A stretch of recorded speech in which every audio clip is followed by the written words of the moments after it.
Anyways జరిగిందంతా మాత్రం చాలా there a lot of wrong information going on, there lot of misinformation, lot of false allegation, especially నా character assassination చేసేసరికి sir నేను cinema చేసి cinema చాలా పెద్ద సక్సెస్ అయ్యి ఉండి ఆ సక్సెస్ అంతా పక్కన పడేసి మొత్తం గత 15 రోజులుగా నేను ఇక్కడే కూర్చుని అన్ని ఫంక్షన్స్, అన్ని ప్రోగ్రామ్స్, అన్ని సెలబ్రేషన్స్ అన్ని మాక్సిమం క్యాన్సిల్ చేసేసుకుని పబ్లిక్ ఫంక్షన్స్ అన్ని పెడతా ఉన్నాయి, అన్ని క్యాన్సిల్ చేసుకుని ఒక్కనే ఇక్కడ కూర్చుని అరే ఇలాంటి టైం ఎలా ఉండేది, నేను ఎలా ఉండాల్సిన టైం ఇలా అయిపోయింది అంటే నేను ఒక్కనే కూర్చుని 15 రోజులు ఇంట్లో ఎక్కడికి వెళ్ళబోతున్నా, నా ఆఫీస్కి వెళ్ళబోతున్నా, నేను సొంతగా సినిమా తీసా, ఒక సినిమా తీసిన సినిమా 3 ఏళ్ళు కష్టపడి తీసిన సినిమా థియేటర్లో ఎలా ఉందో కూడా నేను చూడలేదు ఇప్పటి వరకు, నేను నా సినిమా థియేటర్లో ఎలా ఉందో చూడలేదు నేను.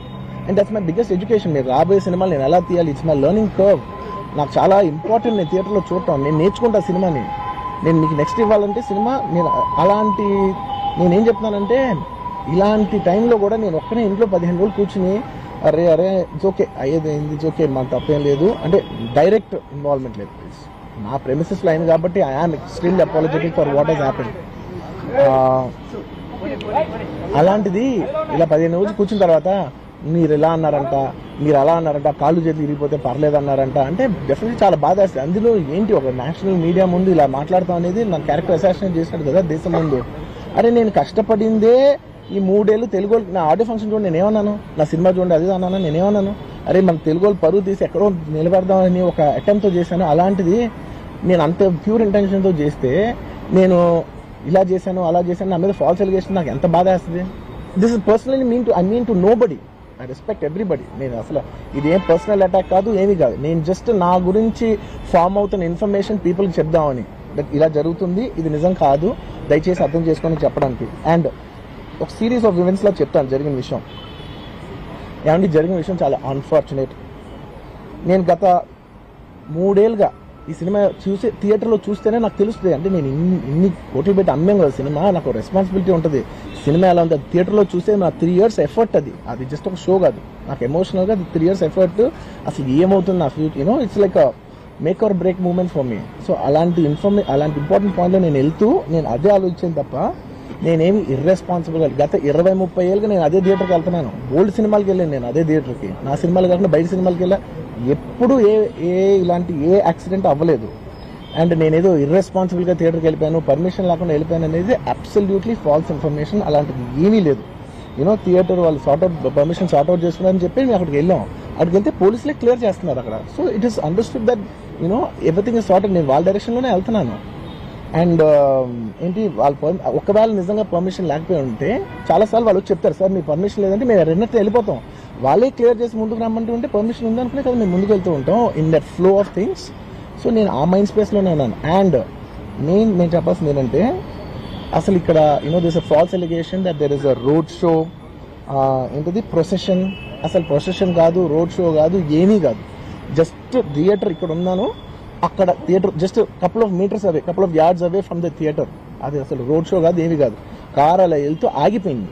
ఒక పాయింట్ తర్వాత ఎంత జనం కూడిపోతారంటే అండి మీరు కనపడితే కానీ జనం వెళ్ళరు, బౌన్సర్లు కానీ ఎవరన్నా పోలీస్ కానీ అందరూ అడుగుతారు సార్ మీరు ఒక్కసారి వేవ్ చేసాను సార్ వాళ్ళు వెళ్ళిపోతారంటే మేము మామూలుగా ఎప్పుడు బయటకు వచ్చి అందరికి వేవ్ చేస్తాం. అది నేనే కాదు, ఎనీ లీడర్ ఎనీ సెలబ్రిటీ ఎవరైనా అడగండి, మనం వేవ్ చేస్తేనే వాళ్ళందరూ జరుగుతారు.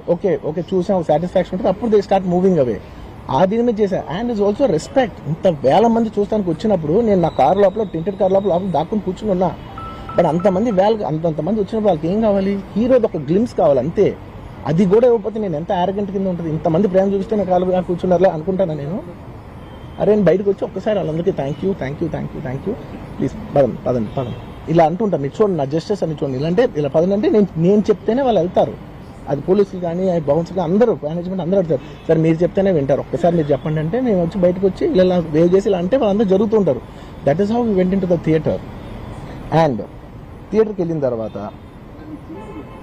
what I wanted to say is that there's a misinterpretation అనుకోండి, misinformation అనుకోండి, false information అనుకోండి, ఏమనుకోండి, it is no road show, it is no procession. Just థియేటర్కి వెళ్తుంటే జనాలు ఎక్కువ బయటకు వస్తే జస్ట్ వాళ్ళు వేవ్ చేసి మళ్ళీ లోపలికి వెళ్ళిపోయి మళ్ళీ థియేటర్ లోపలికి వెళ్ళిపోయాం. అండ్ థియేటర్ లోపల మీ సినిమా చూసిన కొంచెం సేపటికి సార్ నా వర్క్ అసలు ఏ పోలీసు కానీ ఎవ్వరూ నాకు వర్క్ అసలు నన్ను కలవలేదు, నాతో ఏం చెప్పలేదు. నాకు చెప్పిందల్లా అది పైగా మా మేనేజ్మెంట్ సైడ్ నుంచి వాళ్ళు మా వాళ్ళు వచ్చి చెప్పింది ఏంటంటే సార్ బయట ఓవర్ క్రౌడ్ అవుతుంది మీరు దయచేసి వెళ్ళిపోండి అని చెప్పారు. వాళ్ళ పోలీసు వాళ్ళందరూ బయట చాలా మందికి ప్రాబ్లం అవుతుంది సార్, ఓవర్ క్రౌడ్ అవుతుంది, మీరు వెళ్ళిపోండి అంటే నేను వెళ్ళిపోయా. సినిమా స్టార్టింగ్ కొంచెంసేపు నేను వెళ్ళిపోయా. నేను మా వైఫ్ అందరూ మేము బయటకు వచ్చాము అంతే. నాకు అసలు ఆ తర్వాత నెక్స్ట్ డే నాకు తెలిసింది ఒక లేడీ ఇలా ఉందంట, కళ్ళు తిరిగి పడిపోయిందంట, ఆ తర్వాత ఆవిడ పాపం చనిపోయిందంట, ఇలా కిడ్ ఉన్నాడు అంటే నేను షాక్లో గురయ్యా. అంటే నాకు తెలియదు అసలు, నెక్స్ట్ డే వరకు నాకు అసలు తెలియదు. I had no idea. ఎందుకంటే నేను నా పిల్లోనే పక్కన పెట్టుకున్నా, నా వైఫ్, నా కొడుకు, నా కూతురు థియేటర్లోనే ఉన్నారు. నాకు తెలీదు. నిజంగా అలా జరిగి ఉంటే, నాకు తెలిసి ఉంటే నేను వాళ్ళు తీసుకుని వెళ్ళిపోతాను కదా, మినిమం కదా, ఎవరైనా వాళ్ళ పిల్లలు వాళ్ళు తీసుకుని వెళ్ళిపోతారు కదా. నాకు తెలియని కూడా తెలియదు. సరే పిల్లలు వాళ్ళు చూసుకుంటారు, మనం వెళ్ళిపోతే క్రౌడ్ క్లియర్ అయిపోతే, ప్రాబ్లమ్ సాల్వ్ అయిపోతే నేను వదిలేసి వెళ్ళిపోయా. అలాంటిది నాకు తెలిసి కూడా నేను సినిమా చూస్తూ ఉన్నాను, ఇలాంటి ఫాల్స్ అలిగేషన్స్ వస్తే చాలా బాధ వేస్తుంది. పిల్లలు ఉన్నారు సార్, పిల్లలు వదిలేసి వెళ్ళిపోతాను నేను. నాకు నా పిల్లలంటే ఎంత ఇష్టం తెలుసు, ఎవరైనా ఉంటారు కదా, తీసుకుని వెళ్ళిపోతారు కదా. అలాంటి నాకు క్లూ కూడా లేదు. నేను ఇంటికి వెళ్ళిపోయిన తర్వాత నేను వెళ్ళిన నెక్స్ట్ డే నాకు మార్నింగ్ తెలిసింది చనిపోయారంటే షాక్ అయ్యాను. నేను షాక్ అయ్యి ఇమీడియట్గా నేను బాస్కి ఫోన్ చేశాను, మా బన్నీ వాస్కి ఫోన్ చేసి, బాస్ ఇమీడియట్గా హాస్పిటల్కి వెళ్ళి వాళ్ళ కలు నేను వస్తానంటే, సార్ నేను మొత్తం అక్కడ వెళ్ళి సెట్ చేసి వస్తాను, వాళ్ళందరూ ఎమోషనల్గా ఎలా ఉన్నారు ఏంటో మనం ఫస్ట్ చెక్ చేసుకున్న తర్వాత మీరు దిగాలి కొంచెం ఆగండి సార్. వెళ్ళిపోయిన తర్వాత వాసు నేను వస్తానంటే, సార్ మీరు రావద్దు ప్లీజ్, దయచేసి మీరు హాస్పిటల్ రావద్దు, ఇక్కడికి గందరగోళం అయిపోతుంది, నేను నైట్ మీరు థియేటర్కి వెళ్ళారు, ఇష్యూ అయింది, చాలా ప్రాబ్లం అయింది, ఇప్పుడు మీరు హాస్పిటల్కి వచ్చి మళ్ళీ ప్రాబ్లం అయితే మాత్రం సార్ చాలా ప్రాబ్లం అవుతుంది సార్, నేనే వాళ్ళని కొంచెం వాళ్ళ రిచువల్స్ అన్నీ అయిపోయిన తర్వాత మీ దగ్గర తీసుకొస్తానని చెప్పాడు.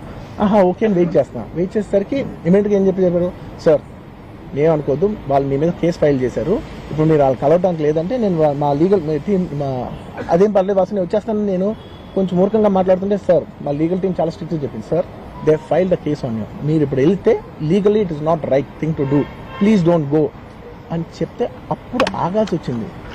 సార్ నాకు ఒక్కటే విషయం చెప్తా సార్, ఎవరో వైజాగ్లో చనిపోతేనో, అయితే చనిపోతున్నారంటేనో, లేదంటే విజయవాడలో చనిపోతున్నట్టు ఒక పెద్ద ఆవిడంటేనో, లేదంటే చిరంజీవి గారి ఫ్యాన్స్ మన నూర్బాయ్ లాంటి వాళ్ళు, లేదంటే కళ్యాణ్ గారి ఫ్యాన్స్ మన ఎవరో అంటేనే వాళ్ళందరికీ నేను వెళ్ళి పర్సనల్ సార్ ఇక్కడ నుంచి విజయవాడ వెళ్ళాను సార్, ఎవరినో కలవటానికి ఒక లేడీని, ఒక వైజాగ్ వెళ్ళాను ఇక్కడ నుంచి ఎక్కడో ఉప్పలు ఉంటే ఎక్కడో దాటుంటే అక్కడికో వెళ్ళాను. అలాంటిది నా ఓన్ ఫ్యాన్స్, నాకు నా ఫ్యాన్స్ అంటే ఎంత ఇష్టం మీ అందరికీ తెలుసు, అలాంటి నా ఓన్ ఫ్యాన్స్ నా ఓన్ థియేటర్లో నేను ఉన్న ప్రెమిసెస్లో అలా జరిగిందంటే నేను వెళ్ళి కలవనాలని, వాళ్ళు కలవాలి నాకు ఉండదా, అది మినిమం కదా. అసలు ఎప్పుడైనా వెళ్ళి కలుస్తుంది, ఎందుకు కలవను నేను కలవపోవడానికి ఏంటి రీజన్ ఏంటంటే I'm legally I'm tired, I can't go.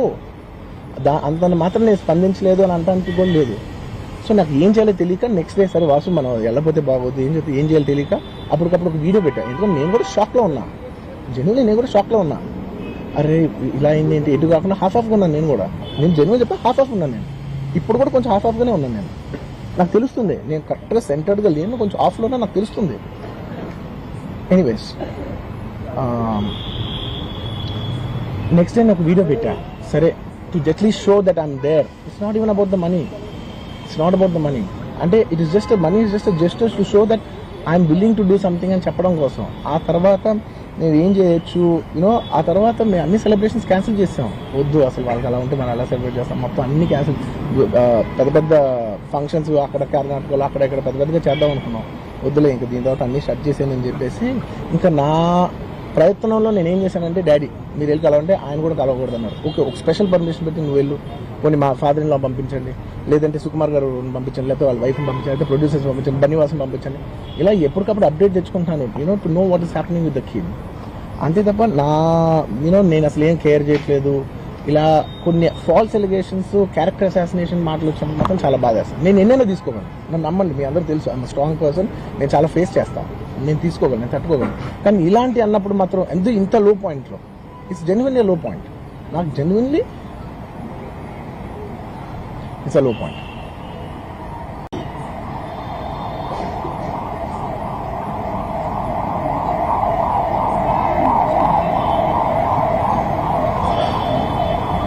నేను సినిమాలు చేసేదే మీ థియేటర్కి వచ్చి ఎంజాయ్ చేయాలని, అలాంటి థియేటర్లు ఇంత మిస్హాప్ అయితే ఎంత బాధపడతాను నేను. Sorry anyways what I wanted to say, okay ఒక నిమిషం, what I wanted to say is it's a very unfortunate accident and also genuinely I'm a believer in, అంటే బయటే కాదు, generally me as a person ఇలాంటిది ఒకటి జరిగినప్పుడు ఏదో media కోసం ఇంకోళ్ళ కోసం నేను సుకుమార్ గారు చాలాసార్లు మాట్లాడుకున్నాం. డార్లింగ్ మనం ఏం చేయొచ్చు, నేను ఒక మంచి అమౌంట్, పెద్ద అమౌంట్, నువ్వు ఒక అమౌంట్, మైత్రి నుంచి ఒక అమౌంట్ తీసుకుని మనం ఒక ఫిక్స్డ్ డిపాజిట్ యూనో ఆ అబ్బాయికి ప్లాన్ చేద్దాం. ఊరికే మనం ఏదో చేతులు దురిసేస్తున్నాం అలా కాకుండా, మిగతాలో కాకుండా మనం జెన్యున్గా ఏదో చేద్దాం డార్లింగ్. యూనో ఆ అబ్బాయికి ఏదో ఫిజియోథెరపిస్ట్ పెట్టిద్దాం, ఇలా చేద్దాం అలా చేద్దాం, ఎన్నో విషయాలు మాట్లాడుకున్నాం. అంత మాట్లాడుకున్న తర్వాత నేను కేరింగ్గా లేను సార్, ఎలా ఉంటాం sir? I have the same age kid. నా కిడ్కి ఎలా అయిందంటే నేను అలాగే ఫీల్ అవుతాను కదా. I not a father? నాకు ఉండదా?